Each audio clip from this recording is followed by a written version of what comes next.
So we sometimes get asked the question, is there a cure for Meniere's disease? And the answer to that is, boy, not really. There isn't a great cure for Meniere's disease. Over the years, there have been many ways that physicians have tried to treat Meniere's disease, and they manage it. And it can be managed. It's often managed with a diuretic, with a water pill. That helps to stabilize the fluid levels in the inner ear. Sometimes it can also be managed with diet.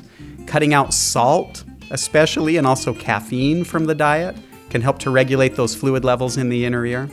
And then, boy, there have been various surgeries that have been attempted, but none of them have been consistently successful. And I'll speak to this just briefly, and that is we have other ear doctors. So we're audiologists, and there are other specialists of the ear that are definitely more medical, that it's their job to treat and manage the Meniere's disease. And so in our clinic, we may be seeing a history of Meniere's, we may be seeing test results that line up with Meniere's, and then we would get another individual or another group to be involved in that type of case, known as ear, nose, and throat, or otorhinolaryngologists, also otologists or neuro-otologists. And so there's various specialties that can help us out as we try to manage a Meniere's patient. But yeah, it's kind of awkward. We wish there was a pill someone could take and their Meniere's disease would be gone forever.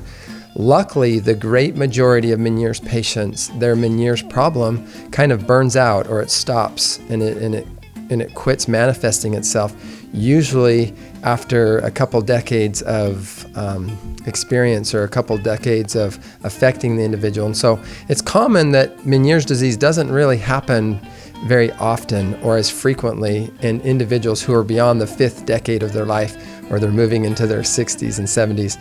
Thankfully, it burns out for most people and most patients, so that's good.